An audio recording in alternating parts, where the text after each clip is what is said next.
नमस्कार दोस्तों, स्वागत है आप सभी का।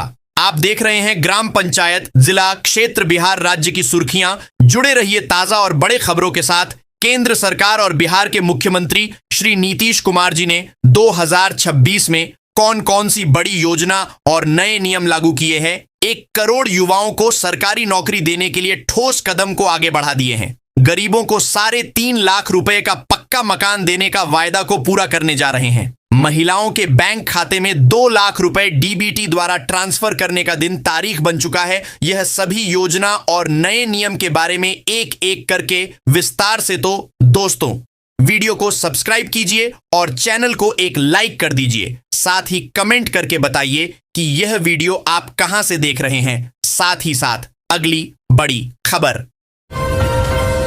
बिहार में लोगों के लिए बिजली बिल का बोझ बढ़ने वाला है, लेकिन कुछ उपभोक्ताओं को राहत भी मिल सकती है। बिजली रेट के स्ट्रक्चर में बदलाव को लेकर 15 या फिर 16 मार्च को फैसला सुनाया जाएगा। इसके बाद 1 अप्रैल 2026 को इसे लागू कर दिया जाएगा, जो कि 31 मार्च 2027 तक प्रभावी रहेगा।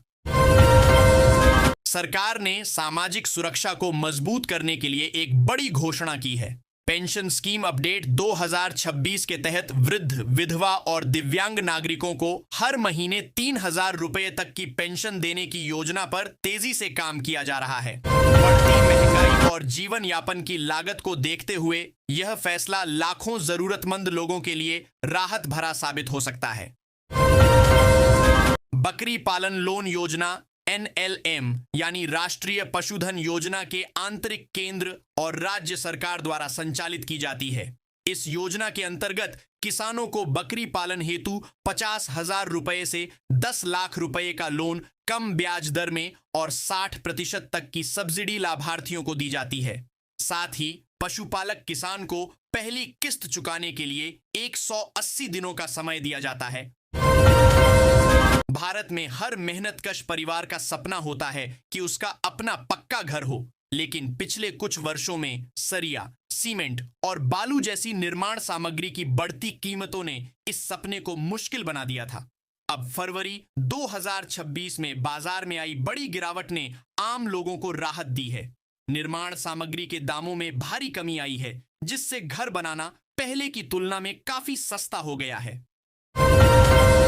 भारत में लाखों परिवारों ने अपनी मेहनत की कमाई सहारा इंडिया में निवेश की थी। किसी ने बच्चों की पढ़ाई के लिए पैसा जमा किया, तो किसी ने शादी या बुढ़ापे के सहारे के रूप में। लेकिन पिछले 10 से 12 वर्षों से यह पैसा फंसा हुआ है। अब 2026 में रिफंड प्रक्रिया को लेकर कुछ सकारात्मक खबरें सामने आई हैं, जिससे निवेशकों को उम्मीद की नई किरण मिली है।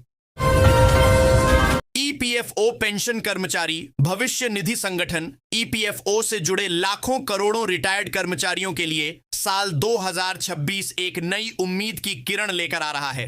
केंद्र सरकार और श्रम एवं रोजगार मंत्रालय के बीच न्यूनतम पेंशन राशि को बढ़ाने पर गहन चर्चा हो रही है। लंबे अरसे से पेंशन धारक यह मांग उठा रहे हैं कि मौजूदा 1,000 रुपए की न्यूनतम पेंशन को महंगाई के अनुरूप बढ़ाया जाए। अब ऐसी खबरें आ रही हैं कि सरकार इसे 2,500 रुपए से लेकर 5,000 रुपए तक करने पर विचार कर रही है।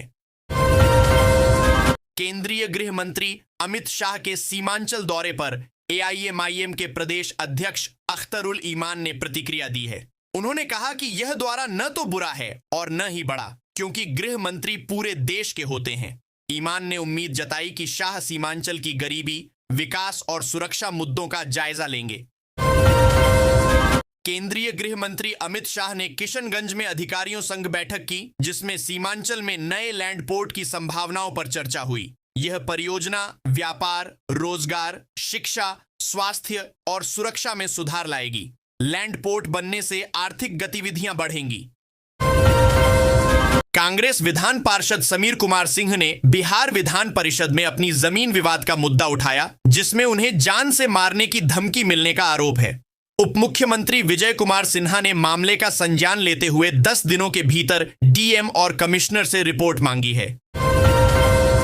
BPSC ने गृह विभाग के अधीन 300 अभियोजन पदाधिकारी पदों के लिए आवेदन मांगे हैं। 27 फरवरी से 20 मार्च तक ऑनलाइन आवेदन किए जा सकते हैं। विधि स्नातक उम्मीदवार इसके लिए पात्र हैं।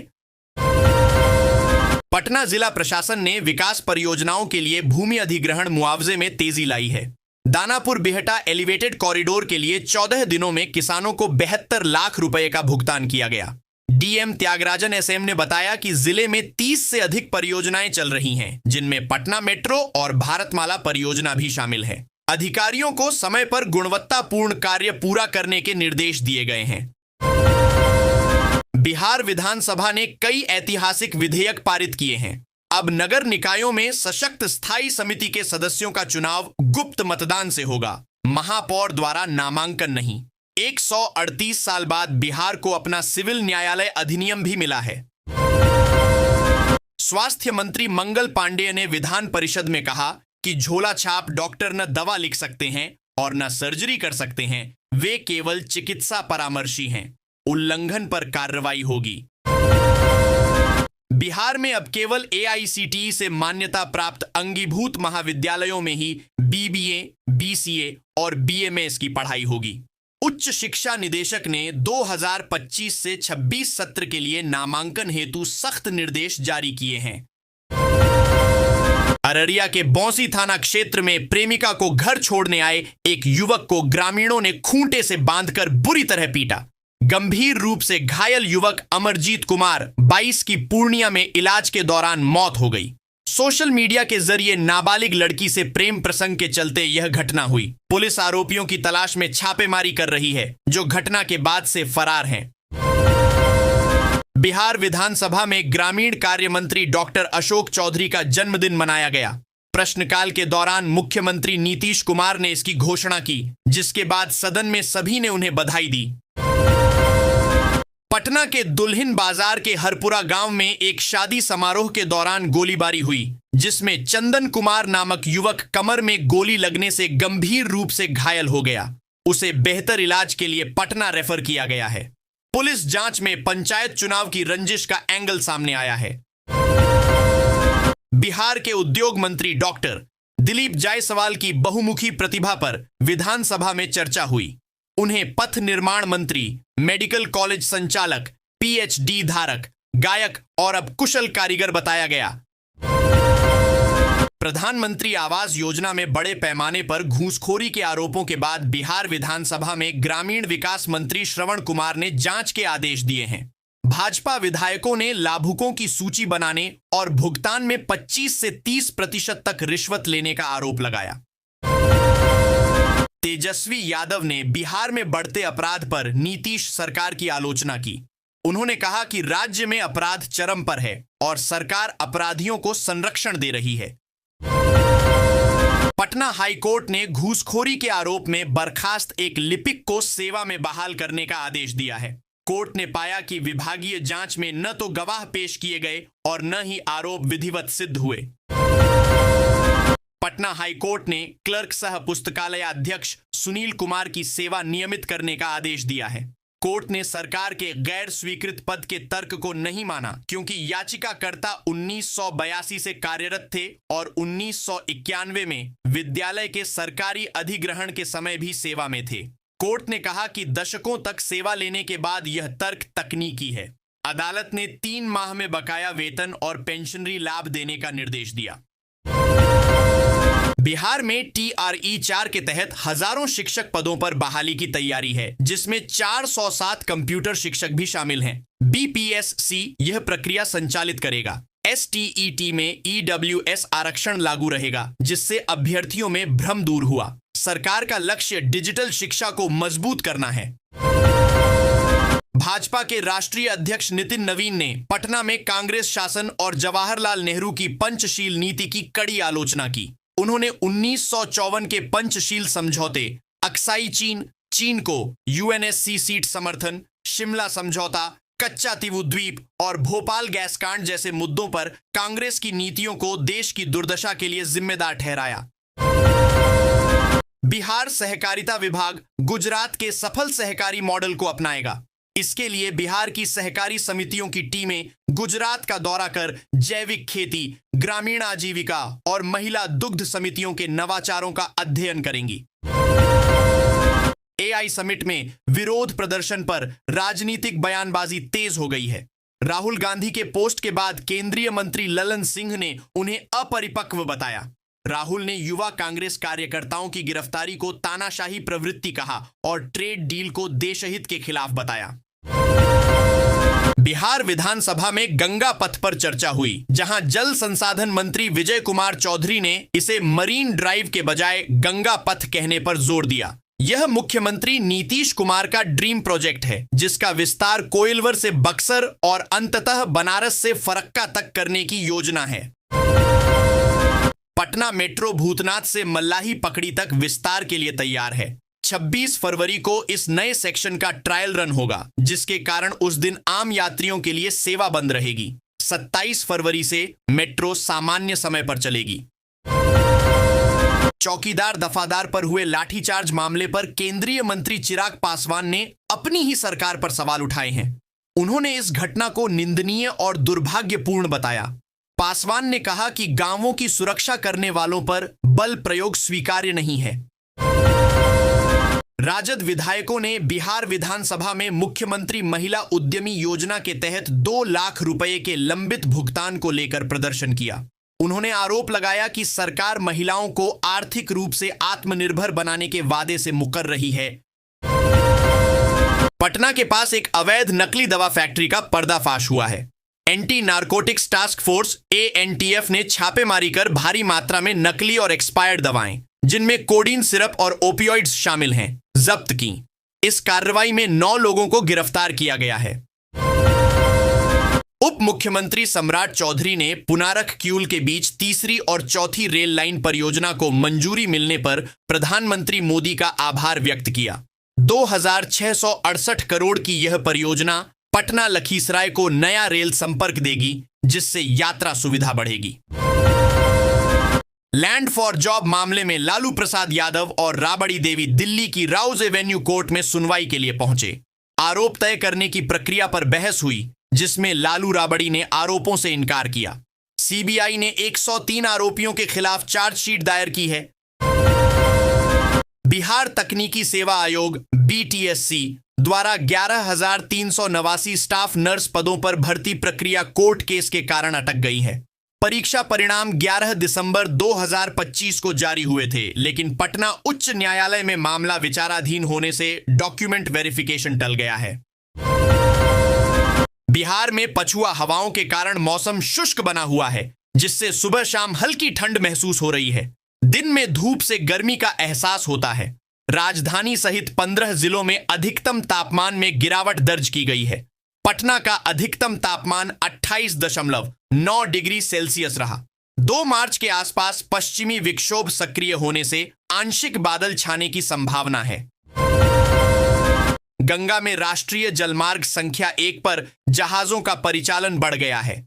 भारतीय अंतर्देशीय जलमार्ग प्राधिकरण IWAI पटना जहाजों के लिए बाधा रहित मार्ग सुनिश्चित कर रहा है। केंद्रीय गृह मंत्री अमित शाह 25 से 27 फरवरी तक सीमांचल, किशनगंज, अररिया, पूर्णिया के दौरे पर हैं। वे अररिया में SI भवन का लोकार्पण कर कानून व्यवस्था की समीक्षा करेंगे। इंडो नेपाल सीमा पर हाई अलर्ट है, जहां घुसपैठ, फर्जी दस्तावेज और जनसांख्यिकी बदलाव जैसे मुद्दों पर चर्चा होगी। पूर्वी चंपारण के रक्सौल में त्रिवेणी कनाल के दक्षिणी तटबंध पर 29 करोड़ की लागत से 11 किलोमीटर लंबी पक्की सड़क बन रही है। यह सड़क नरकटिया, सुगौली और रक्सौल विधानसभा क्षेत्रों के दर्जनों गांवों को अनुमंडल मुख्यालय से जोड़ेगी। मोतिहारी के छतौनी में एक हाईटेक देह व्यापार गिरोह का भंडाफोड़ हुआ है। ASP हेमंत सिंह की सूचना पर विशेष टीम ने छापेमारी कर मुख्य आरोपी नंदलाल सहित 4 महिलाओं को गिरफ्तार किया। यह गिरोह व्हाट्सएप पर तस्वीरें भेजकर और QR कोड से भुगतान लेकर देह व्यापार चला रहा था। लोग खेतों में जाने से डर रहे हैं, जिससे फसलों की सिंचाई प्रभावित हो रही है। ग्रामीणों ने वन विभाग पर लापरवाही का आरोप लगाया है। वन विभाग ने पगमार्कों की पुष्टि की है और गश्त बढ़ा दी है, लेकिन ग्रामीणों की चिंता बनी हुई है। बगहा की अदालत ने 2014 के एक चर्चित हत्या मामले में सभी आरोपियों को साक्ष्य के अभाव में बरी कर दिया। 12 साल पुराने इस मामले में हीरा केवट की लाठी डंडों से पीटकर हत्या का आरोप था। न्यायालय ने गवाहों के बयान और प्रस्तुत साक्ष्यों को अपर्याप्त पाया। बचाव पक्ष की प्रभावी दलीलों के बाद अदालत ने संदेह का लाभ देते हुए आरोपियों को दोष मुक्त कर दिया। बगहा अनुमंडल में मौसम का मिजाज बदल गया है। फागुन माह की शुरुआत से ही सुबह शाम ठंड महसूस हो रही है, जबकि दिन में हल्की धूप रहती है। लोग गर्म कपड़े पहन रहे हैं और ग्रामीण क्षेत्रों में ठंड का असर अधिक है। मजौलिया प्रखंड के तेलुआ गांव के किसान सुरेंद्र सिंह ने सिंगल बड तकनीक से गन्ने की खेती में बड़ी सफलता हासिल की है। उन्होंने प्रति एकड़ 600 क्विंटल से अधिक गन्ना उत्पादन किया, साथ ही सरसों और आलू की सह फसल से अतिरिक्त आय भी अर्जित की। हाजीपुर में वैशाली जिले के टॉप 12 कुख्यात अपराधी महेंद्र राय को बिधुपुर पुलिस ने गुप्त सूचना पर गिरफ्तार किया है। उसके पास से 20.20 ग्राम हेरोइन बरामद हुई है। वैशाली पुलिस ने ऑपरेशन मुस्कान के तहत 164 गुमशुदा या चोरी हुए मोबाइल फोन बरामद कर उनके मालिकों को लौटा दिए, जिनकी कुल कीमत लगभग 40 लाख रुपए है। हाजीपुर के वैशाली महिला महाविद्यालय में छात्राओं के लिए उच्च शिक्षा के अवसर बढ़ेंगे। यह पहल छात्राओं को स्वरोजगार और आर्थिक स्वतंत्रता प्रदान कर महिला सशक्तिकरण में सहायक होगी। समस्तीपुर ने फार्मर रजिस्ट्रेशन में उत्कृष्ट प्रदर्शन कर पीएम किसान और केसीसी का लाभ किसानों तक पहुंचाना आसान कर दिया है। जिले में 1.40 लाख से अधिक किसानों का डिजिटल पंजीकरण हुआ है, जिससे यह राज्य में चौथे स्थान पर है। शेखपुरा की विशेष पॉक्सो न्यायालय ने नाबालिग छात्राओं से अश्लील हरकत करने वाले शिक्षक गौतम कुमार केशरी को 20 वर्ष कारावास की सजा सुनाई है। आरोपी पर 50,000 रुपए का जुर्माना भी लगाया गया है। प्रशांत किशोर ने समस्तीपुर में जन सुराज यात्रा के दौरान सरकार को चेतावनी दी है। उन्होंने कहा कि यदि चुनाव के दौरान किए गए वादे पूरे नहीं हुए तो जन सुराज जनता के साथ मिलकर आंदोलन करेगा और सरकार को गद्दी छोड़ने पर मजबूर करेगा। निगरानी विभाग ने समस्तीपुर के दल सिंहसराय में बड़ी कार्रवाई की। विद्यापतिनगर के प्रखंड आपूर्ति पदाधिकारी राजेश कुमार भगत को 10,000 रुपए रिश्वत लेते रंगे हाथ गिरफ्तार किया गया। समस्तीपुर जिले में निगरानी विभाग ने 1 साल में भ्रष्टाचार के खिलाफ सख्त कार्रवाई की है। इस दौरान स्वास्थ्य, पुलिस, कृषि और आपूर्ति विभाग के 4 अधिकारियों को रिश्वत लेते रंगे हाथ गिरफ्तार किया गया। इनमें एक महिला थानाध्यक्ष की गिरफ्तारी राज्य में अपनी तरह की पहली घटना थी। मुजफ्फरपुर सीतामढ़ी सोनबरसा NH-22 को 4 लेन में बदलने की मंजूरी मिल गई है। 2,831.42 करोड़ रुपए की लागत से 82.551 किलोमीटर लंबी इस सड़क के लिए 26 फरवरी को टेंडर जारी होगा। सांसद देवेश चंद्र ठाकुर की पहल से यह परियोजना स्वीकृत हुई है।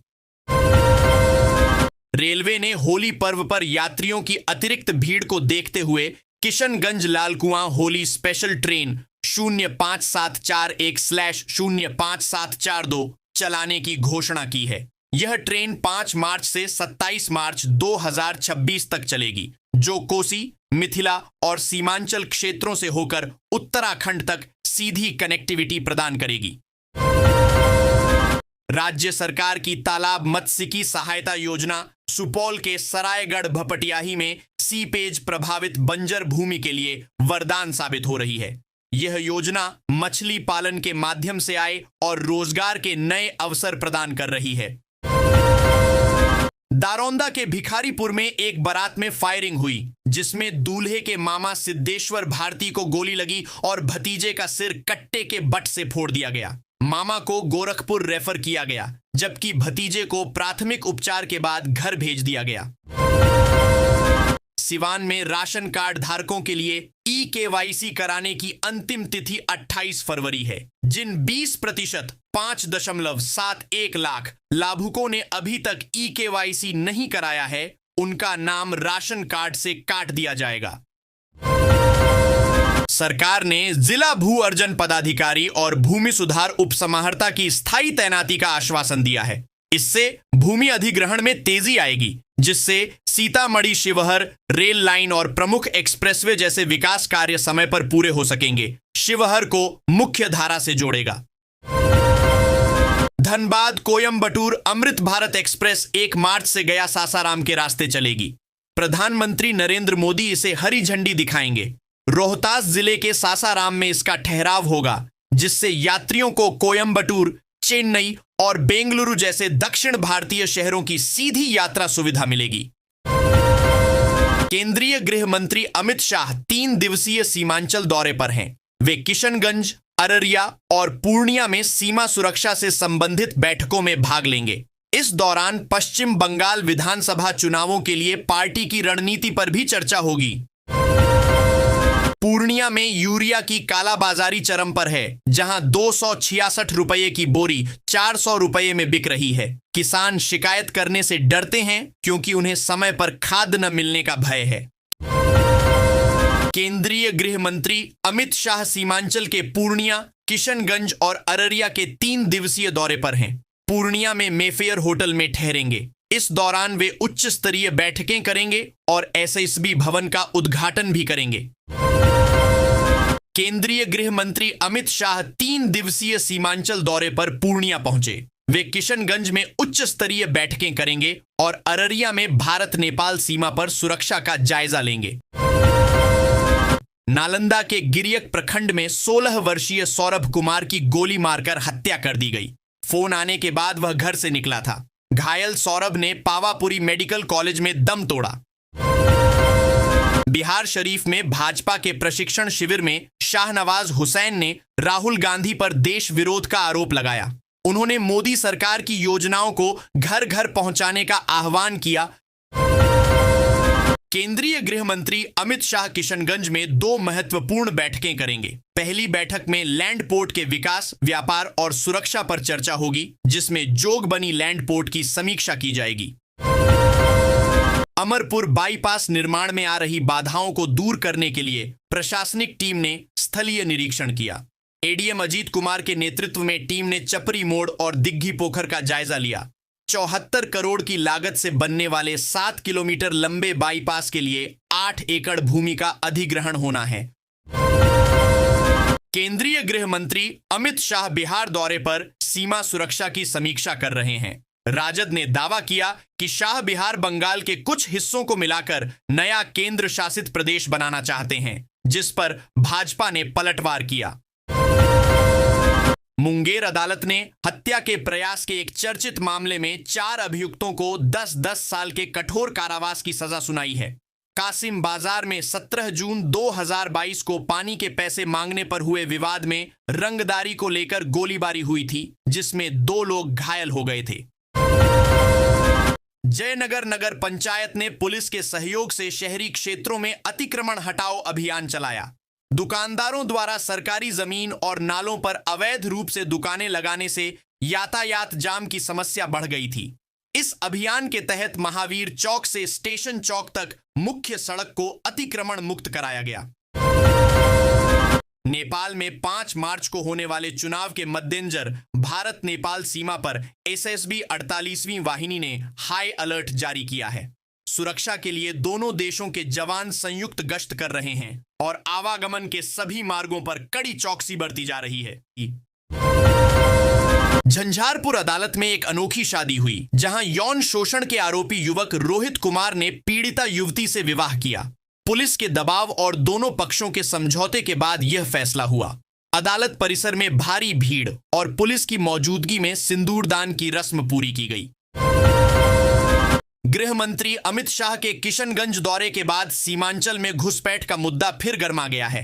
भाजपा नेताओं का दावा है कि नेपाल बांग्लादेश सीमा से सटे इस संवेदनशील जिले में पिछले 10 वर्षों में जनसंख्या में भारी वृद्धि हुई है।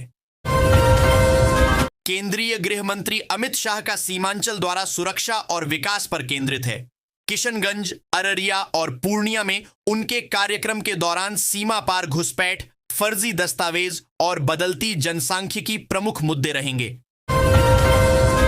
केंद्रीय गृह मंत्री अमित शाह ने किशनगंज में land port authority of India की उच्च स्तरीय समीक्षा बैठक की अध्यक्षता की। उन्होंने सीमा सुरक्षा और विकास परियोजनाओं की प्रगति का जायजा लिया। कैमूर जिले में रबी फसलों का डिजिटल क्रॉप सर्वे कृषि विभाग द्वारा शुरू किया गया है। बिहार में कैमूर 8वें स्थान पर है, जहां 6.7 लाख से अधिक प्लाटों में से 55.97% का सर्वे पूरा हो चुका है। मोबाइल ऐप के माध्यम से गेहूं, सरसों, मक्का और बागवानी फसलों की वास्तविक स्थिति व उत्पादन जानकारी एकत्र की जा रही है। मुजफ्फरपुर में हजारों सीएनजी वाहन सुरक्षा मानकों को ताक पर रखकर सड़कों पर दौड़ रहे हैं, जिससे वे चलते फिरते बम बन गए हैं। परिवहन विभाग की लापरवाही के कारण अवैध किट और अनिवार्य हाइड्रो टेस्टिंग की कमी बड़े हादसों का कारण बन सकती है। विशेषज्ञों ने संस्थान को कई महत्वपूर्ण सुझाव दिए, जिनमें प्रत्येक विभाग के लिए स्वतंत्र सेमिनार हॉल, एमटेक पाठ्यक्रमों के लिए अलग शिक्षकों की नियुक्ति और विभागों के लिए अलग भवन का प्रावधान शामिल है। उन्होंने लैब फाइलों को बेहतर बनाने और यांत्रिक विभाग की लैब की सराहना की। मुजफ्फरपुर के वरीय पुलिस अधीक्षक कांतेश कुमार मिश्र ने बच्चा चोरी की अफवाहों को निराधार बताया है। उन्होंने आमजन से अपील की कि इन अफवाहों पर भीड़ हिंसा, मॉब लिंचिंग न करें, क्योंकि इसमें मृत्युदंड या आजीवन कारावास का प्रावधान है। मुजफ्फरपुर में लगभग 28,000 शिक्षकों का वेतन भुगतान अनुपस्थिति विवरण जमा न होने के कारण प्रभावित हो सकता है। डीपीओ स्थापना कार्यालय को समय पर विवरण नहीं मिला है, जिससे होली से पहले वेतन मिलने में दिक्कत आ सकती है। केंद्रीय मंत्रिमंडल ने बिहार के पुनारख किऊल रेलखंड पर तीसरी और चौथी लाइन के निर्माण को मंजूरी दी है। 2,668 करोड़ रुपए की यह 49.57 किलोमीटर लंबी परियोजना पटना और लखीसराय जिलों से गुजरेगी। यह कोलकाता प्रयागराज मुख्य कॉरिडोर का हिस्सा है, जिससे माल ढुलाई और यात्री ट्रेनों को बड़ी राहत मिलेगी। गया में 5 मार्च से शुरू होने वाली अग्निवीर सेना भर्ती के लिए जिला प्रशासन ने तैयारियां तेज कर दी हैं। मगध विश्वविद्यालय में हुई बैठक में जिलाधिकारी, एसएसपी और सेना अधिकारियों ने व्यवस्थाओं की समीक्षा की।